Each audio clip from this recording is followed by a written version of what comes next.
Итак, напишем сегодня портрет мальчика с прекрасной эмоцией радости. Будем писать, как обычно, через пятна. Формат 40×50 по палитре. Описание, кому нужно, напишу в комментариях. Итак, начинаем с самых крупных пятен. Подход, как я всегда об этом говорю, самый простой. Если вы только учитесь портрету, это самая простая, можно сказать, схема работы. Начинаем с силуэта. Набираю, получается... беру просто некий такой оранжевый цвет, желтый-красный. Может быть, чуточку можно добавить коричневого, чтобы его попачкать немножко. Так видно, да? Да, видно. Вот. Неважно, какой тут оттенок, не сильно важно в данном случае. Намечаем просто силуэт. Смотрите, максимально рублено, грубо, начиная работу. Не обязательно здесь иметь навык, чтобы начать.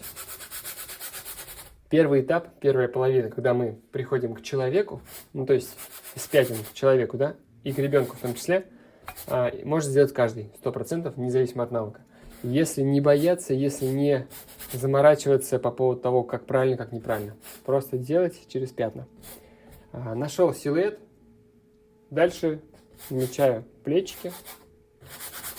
Если сложность возникает даже на этом начальном этапе, размечайте себе трети на холсте, то есть на 3 части делите каждую сторону, и размечайте у себя вашу фотографию, которую вы рисуете, тоже также на эти трети.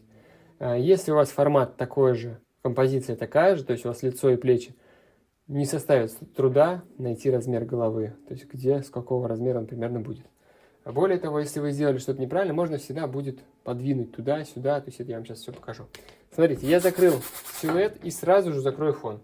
По сути, я самым первым делом закрываю белый холст, который мешает восприятию тональных отношений. Потому что относительно белого все цвета кажутся более темными, и мозг противится затемнять, он боится. Для этого нужно закрыть холст, чтобы не мешал белый цвет. И тогда у нас, закрываем холст, естественно, мы стараемся сразу по цветам, по тонам, похоже, как он есть. Но в принципе, мне нравится фон, какой есть на фото. Я сейчас его и сделаю. У меня там есть сверху такой темно-зеленый. И сейчас сразу его и сделаю. Намешиваем более жидкой консистенции изначально и более грязные цвета. Выход в более чистые сделать просто. Запачкать все потом уже будет немного сложнее. Или затемнить сложнее. То есть делаем более грязными, более темными в начале. Хочется сразу зайти в волосы, прям беру сразу же коричневый и отделяю волосы от головы, точнее от лица. И в принципе тень немножко с красненьким коричневой намешиваю. И тень внизу, прям даже одежду можно в принципе закрывать, это я синий сюда вмешал. Пока здесь есть наушники, можно, буду я их делать или нет, пока не знаю, не намечаю их пока. Нижнюю часть можно еще темнее сделать.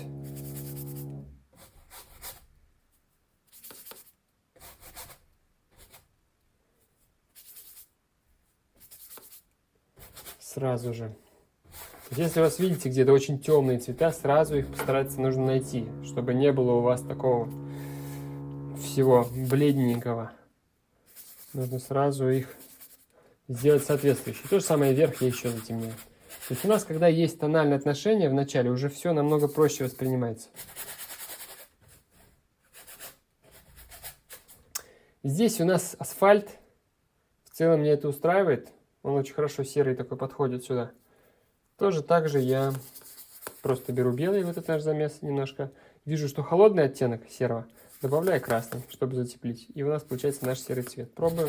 Смотрю, у нас сейчас этот темнее и холоднее. Может даже желтенького чуть добавить. Я беру больше белого, желтого и красного. То есть в теплый цвет перевожу. Серый в теплый оттенок. Пробую. В целом окей. Пойдет. Более жидко сейчас я сделал. Все закрыл.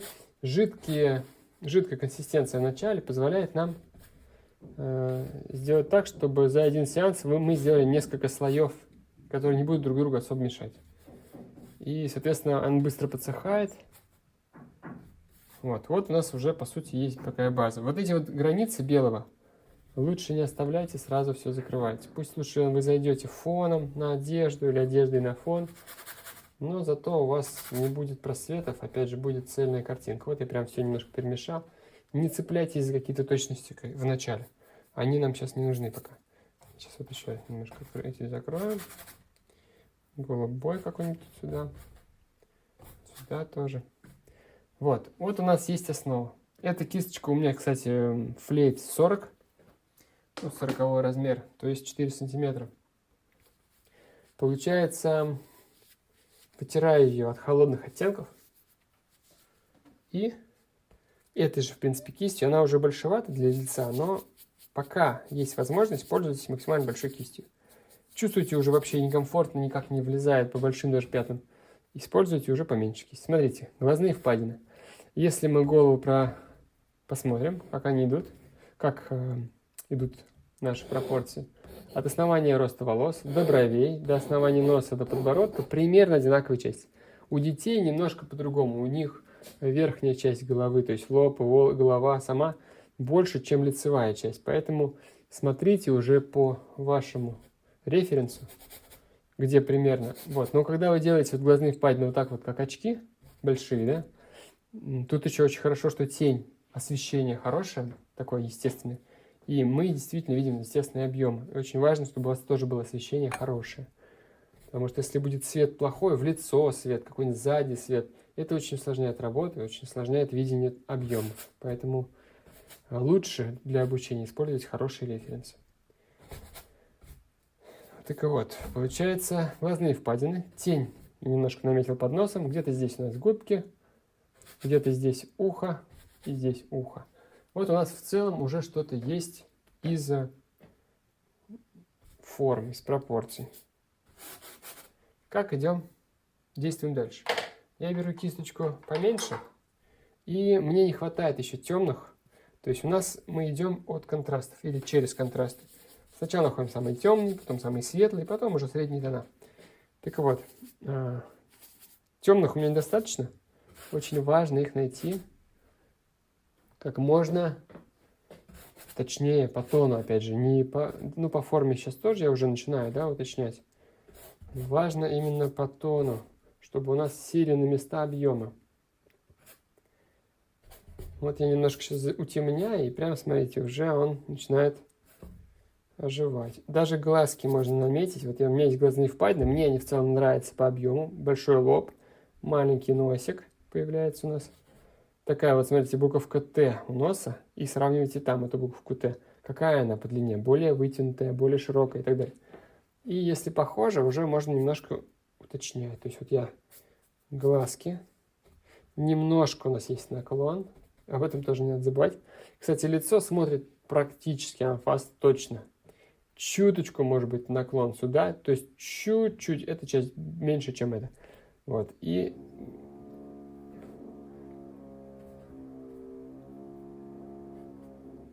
в этом плане референс довольно простой, то есть нет никаких ракурсов сложных, поэтому, опять же, для обучения не выбирайте сложные референсы какие-то, нужно, чтобы они были вам понятными по освещению, по объемам, где какая форма идет и так далее. Так, ну вот тут, в принципе, мне нравится то, что у него наушники, я сейчас наушники, наверное, эти все-таки намечу. Они дают, как некий такой аксессуар, да, вот дают красочности. Поэтому я думаю, я их сделаю. Вот у меня получается он идет где-то здесь и здесь. Сразу его намечу. Прям этой же кистью, кончиком кисти беру темный, чтобы всю кисть не пачкать. Закрываю. Закрываю, немножко там синенький замешиваю. И намечаю наш наушник. Второй у нас идет вот здесь.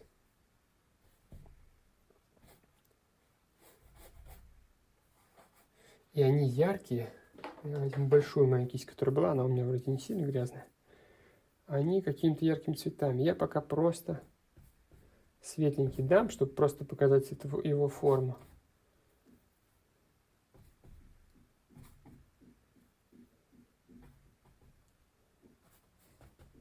Вот, немножко намек дал, и все. И еще мне, в принципе, нравится там у него рюкзак. цвета такого коричневого, охристо-коричневого. Я его тоже дам, потому что он тоже дает красочности. То есть, когда мы уже определились примерно по тому, где что расположено, мы можем уже немножко добавлять оттенков. Пока у меня эта кисть в таком коричневато-оранжевом цвете, я, пожалуй, ее добавлю сразу на портрет. То есть вот этот вот средний тон получается. Ой, сюда он слишком светлым зашел. Я закрываю. Смотрите, боковые части головы, лица, они затемняются. И мы их, соответственно, должны затемнить. Здесь вот даже какой-то холодный, немножко как будто... Так, у меня же все видно, да? Фиолетовый даже пошел сюда немножко. Смотрите, я сейчас буду вам для обучения, хотя не знаю, наверное, сразу буду добавлять холодный. Для обучения я показываю обычно все в теплых тонах, и потом добавляем холодных. Наверное, сегодня я покажу, как я делаю в принципе сейчас. То есть, если я вижу холодный оттенок, я уже сейчас сразу стараюсь все добавлять. А если я хочу прям такой красочный портрет, более абстрактный, то я вообще много намешиваю сразу всяких цветов. Наверное, я вам так сейчас и покажу. Потому что обычно я уже вам показывал. Так, беру опять кисточку поменьше. Шею уточнил. Сразу здесь вот это вот уточню. Ворот. Или, точнее, не ворот, это от наушников. Штука такая.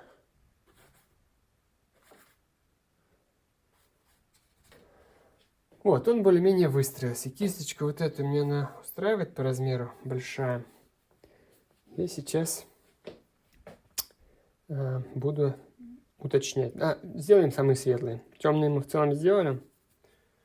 Сделаем самые светлые. Они у нас уже светлые, как вы видите, остались изначально. Мы должны их уточнить по тону. Намешал вот такой цвет. И вот этот меня устраивает. Тон очень даже. Прям можно даже упрощенно закрыть вот практически все светлое, что у нас должно быть светлое. Он очень хорошо закрыл, ну, по тону хорошо очень заходит сейчас.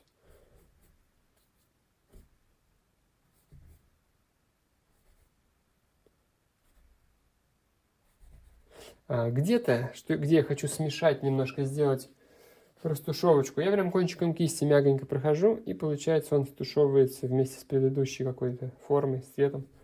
И это, соответственно, дает мне некий средний цвет, то есть не тот, который прям четко на кисти. У нас под носогубная складка получается более холодная. Я вот этого немножко добавил холодненького оттенка. И холодненький этот же оттенок есть и здесь, смотрите. Есть немножко намека и здесь, и здесь. Я их сразу закидываю. Этот холодный оттенок у меня был здесь, я просто туда вмешал немножко моего коричневого. Так, ну куда еще? Вот сюда, вот сюда. Сразу по всей картине стараемся работать. Также волосы у нас на свету. Примерно вот типа такого оттенка, то есть более грязный, чем этот. Тоже их надо сразу найти.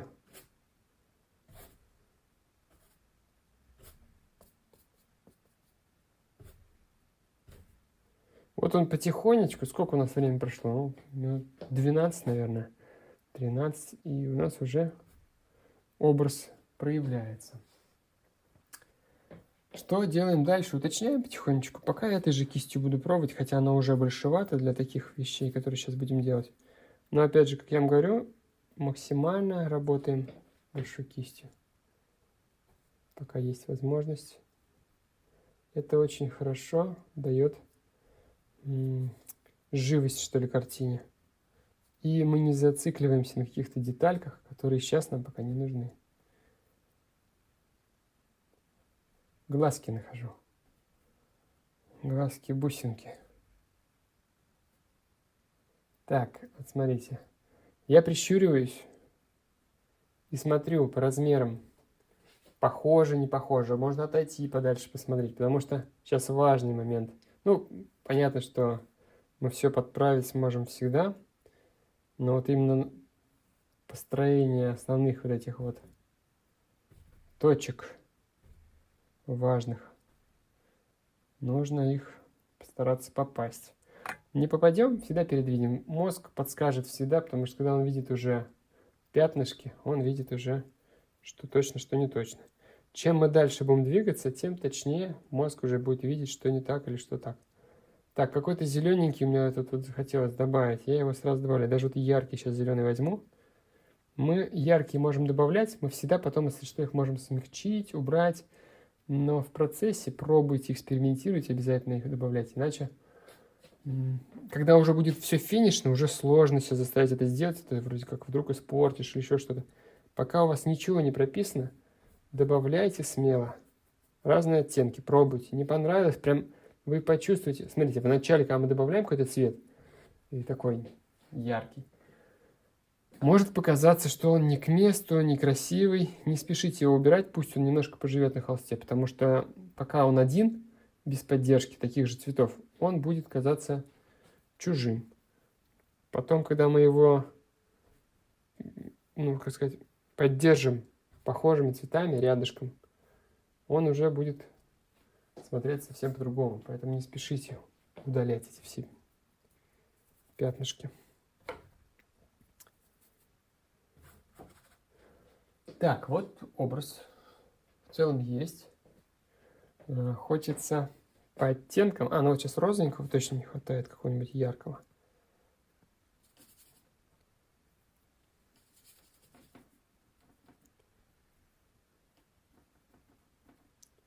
Розовенький, яркий. Добавляем. Ну, не везде, понятное дело. Вот, кстати, и губы к губам подошли. Зубы возьму прям сразу маленькую кисточку, чтобы не лазить до большой.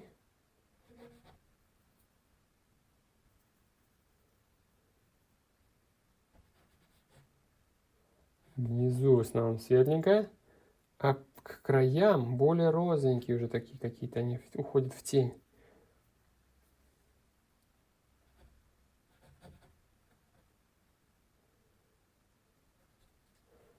Не спешите цепляться за детали, потому что они могут быть сейчас не на месте. Постоянно вспоминайте, что так, а у нас же мы делали же через пятна, мы можем где-то ошибиться. Давай-ка еще раз проверим общие формы, немножко осмотримся вокруг, посмотрим, что и как. И если вы будете об этом вспоминать чаще, то переделывать придется меньше. Но переделывать в любом случае постепенно, там часто что-то двигать приходится, это нормально. Попасть прям сразу точно, вот прям идеально по размерам, конечно, возможно, но обычно это чисто исключение. Немножко наклон у него улыбки, но в целом наклон головы, кстати, я немножко потерял. Это нормальная история, то есть постоянно, когда забываешься чуть-чуть про наклон, мозг начинает его выравнивать.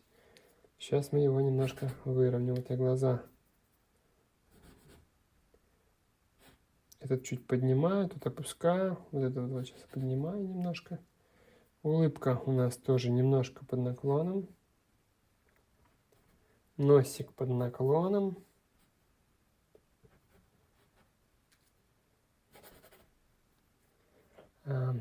Подбородок, к нему подошли, в самый последний очередь к нему подходим.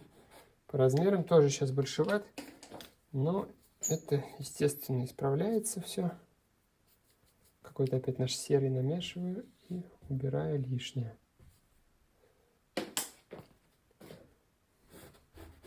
Вот эта вещь с подбородком, постоянно двигание туда-сюда, это тоже нормальная история. Добавили, убавили, добавили, убавили.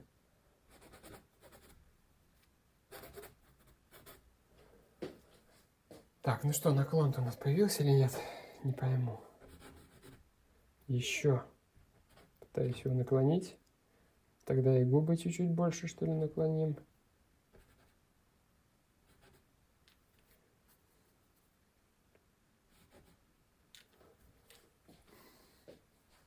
Ну, вот уже такой интересный образ появляется у нас. Так, уши, смотрите, идут практически до улыбки, то есть я здесь правильно сделал. Это ухо у нас идет чуть выше, вот здесь, это, да?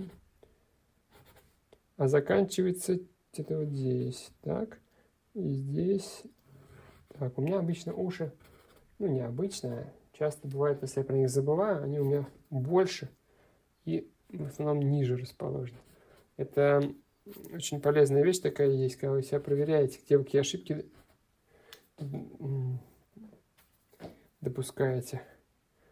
Это можно сделать через планшет, проверить, то есть обрисовку сделать вашего референса и наложить на него ваш рисунок.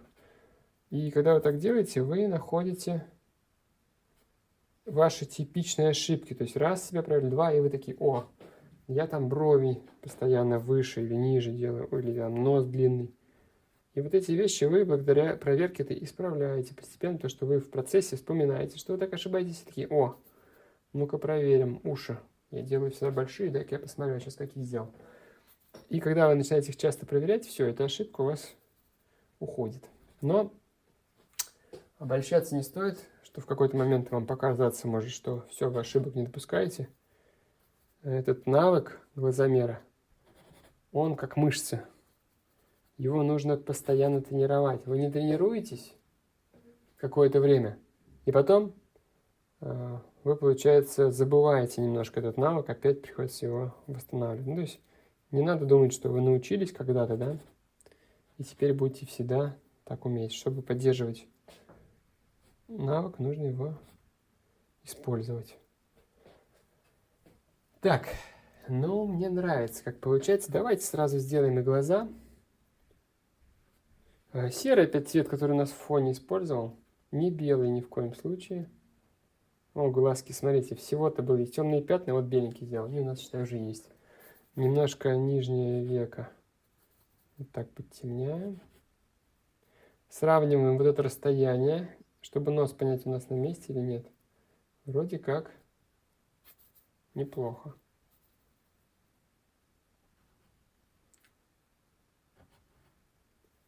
Так. Коричневый, красный. И еще уточняем форму глаз. У нас получается, сначала находим вот этот наш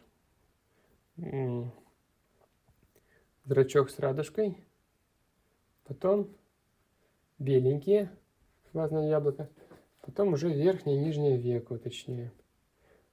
Не тороплюсь сейчас как-то прям детализировать. Вы не должны не забывать, что вы можете где-то сейчас его не совсем точно поставить. Пока все равно стараюсь просто пятнами их накидывать. Ну, понятно, что моментами где-то постараюсь уточнить, но очень важно не заморачиваться глубоко сейчас с деталями, потому что, может быть, у нас глаза-то и не там. Такое может быть вполне.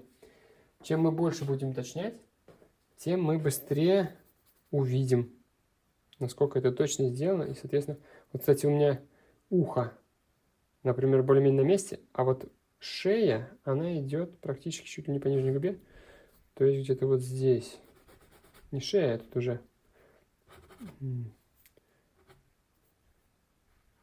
чуть ли не плечо такое начинается. А тут намного больше у нас идет наушник.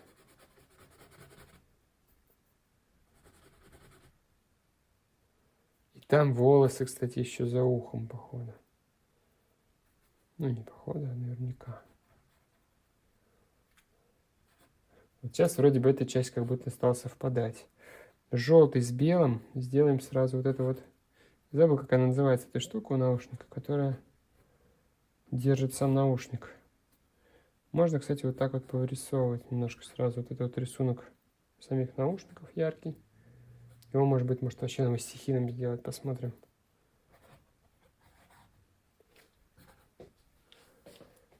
Так, маленькой кисточкой я залип работать. Можно взять просто среднюю вот такую кисть и ей уже детальки подбивать. Намешиваю яркий, сочный персиковый цвет. Желтый, белый, красный. Прям супер такой вот, прям чистый, пока кисточка чистая. И добавляю и смотрю, где он мне подходит. Сюда неплохо. Сюда, ну, неплохо тоже. Сильно много везде одинаковый цвет, конечно, не надо добавлять. Теперь я делаю светлее цвет. и добавляю еще. Таким образом я еще увеличиваю контрасты, объемы. Так, глазки не близко у меня. Как будто близковато. Есть такая у меня тоже тема, что я часто делаю глаза близко. Вот это тоже надо проверять. Крылышки носа, может быть, у него я сделал маловато, а у него они как будто раскрыты. Ой, здесь тоже слишком я погнал. Так, расширим немножко глазки.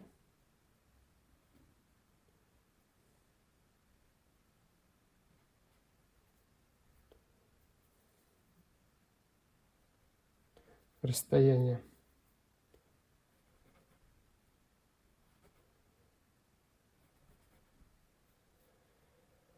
Расстояние до головы. Волосы теперь, кстати, тоже можно немножко еще уточнить.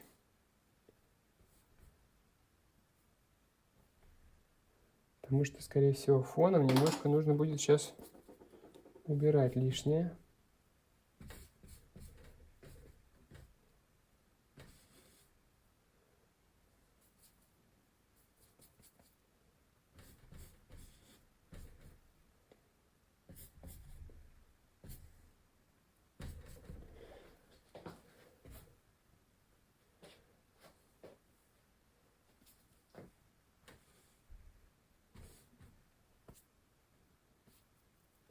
Когда мы понимаем, что нужен перерыв, мы уже, например, глаза устали, в конце, чтобы уже еще там добивочку какую-то сделать, мы можем сделать то, что не требует какого-то усилия глазомера там и всего такого. То есть, например, фон можем немножко еще освежить. Это несложно будет сделать в любом состоянии практически. Вот, ну, перерывы супер важная вещь, чтобы свежим взглядом смотреть. То есть вы можете мучить картину, а по факту у вас просто вы устали и уже не видите, как и что, где находится.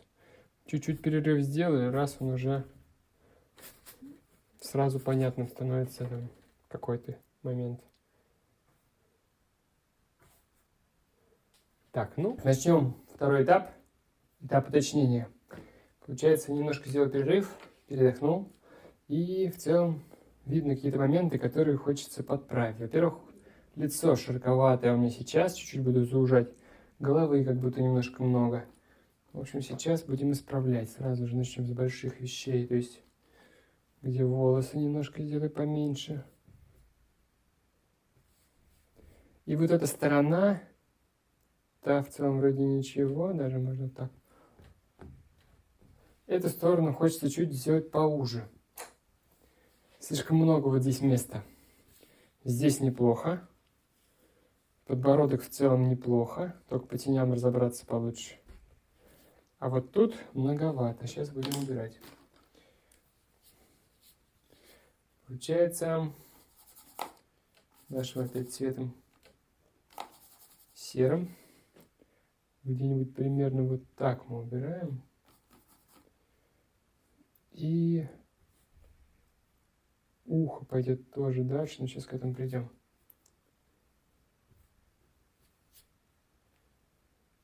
Чтобы часто найти эту границу, можно с запасом убирать, чтобы потом понять, куда у нас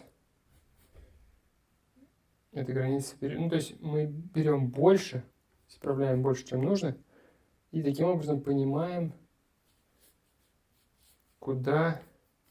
где эта граница будет, то есть в каком диапазоне. Короче, начинает залипать маленько.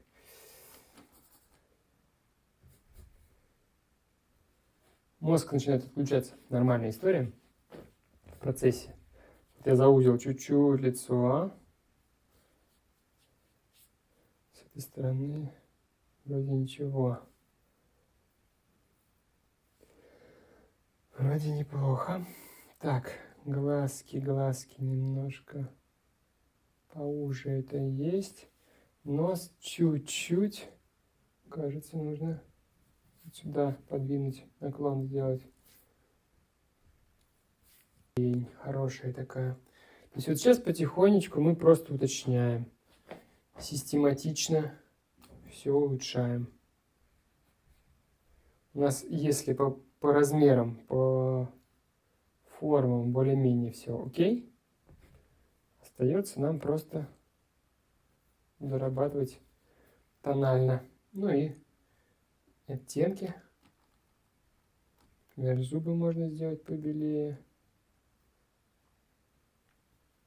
Я сейчас не увеличиваю еще фото, но по-хорошему уже моментами можно его увеличивать. Смотреть, что там в деталях. Потому что бывает, ты рисуешь что-то, а потом увеличиваешь, а там оказывается что-то другое. То есть пятна видишь одни, и не понимаешь их не так, как они есть. Ну, типа такого. Так, хочется немножко отойти от этого, сделать контрастов, немножко на фоне. Чуть-чуть переключиться.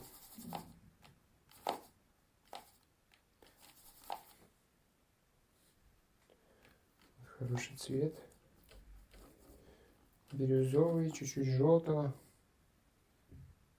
Хотя, мне кажется, тут и с розовым немножко тоже будет прекрасно. Пробуем. Да, неплохо.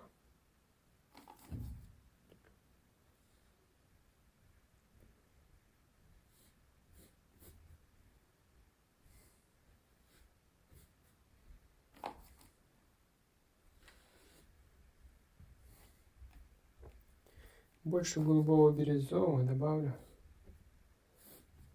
Просто вокруг, чтобы немножко подсветить его.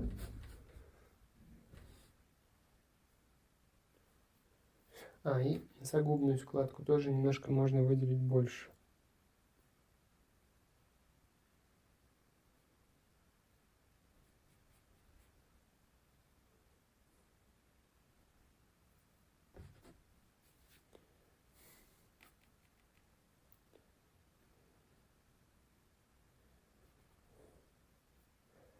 Какие-то уже моменты такие проявляются тоненьких каких-то вещей, которые до этого не замечал.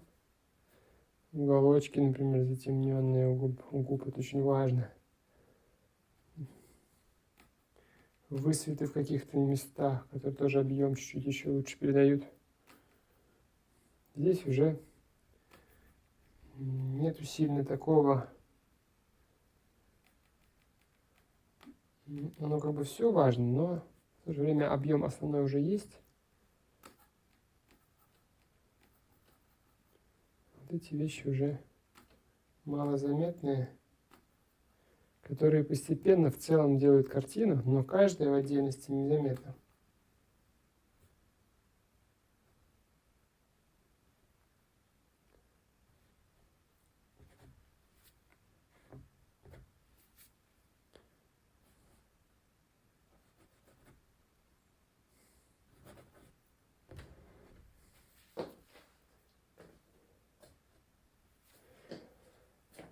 Так, ну немножечко у нас он начинает просматриваться. Хочется еще добавить каких-то холодных, прям голубых, может быть. Попробую сейчас.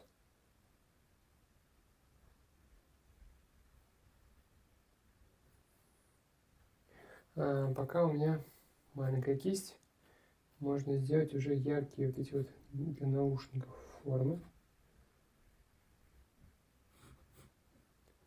Самые светлые. О, такой взрослый, как будто сейчас прям стал. Неожиданно. Так, добавляем еще оттенков. Красного можно внедрить.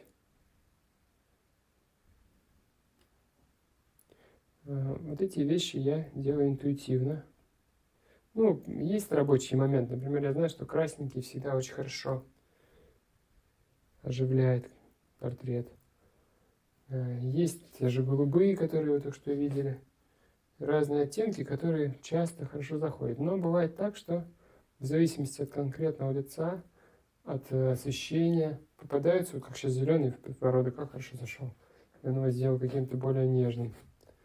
Вот сюда тоже можно что-то такое заложить в тени. Так, финишный этап. Получается, буду сейчас добавлять акценты. Где-то, может быть, размазывать, где-то уточнять.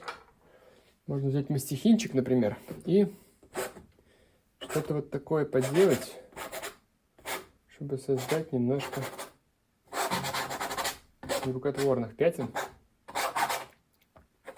Чтобы не было так все, очень все аккуратненько и просто. Можно мастихинчиком сделать акцент на фоне. Теплый серый у нас хорошо был, вот теплый серый сейчас и сделаю. Хороший цвет.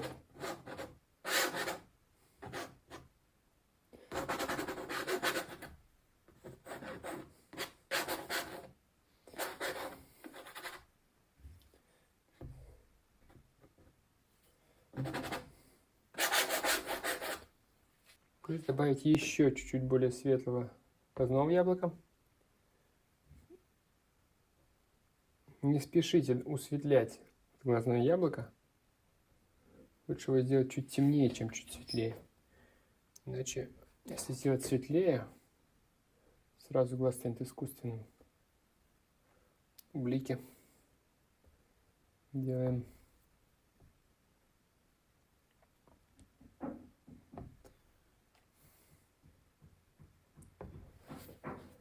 Слишком сильно, пальчиком немножко убираю лишнее. Сейчас еще немножко оранжевенького волоса добавлю. Переходную границу между светом и тенью.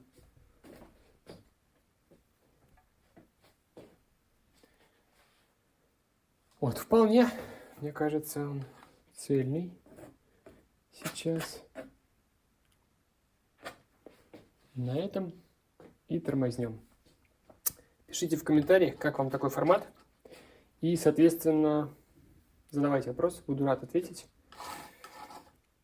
Вот, ну, а по любым вопросам я оставлю ссылку на мои контакты. Всегда сможете меня найти, пишите. Удачи. У нас есть блики, которые надо засветить.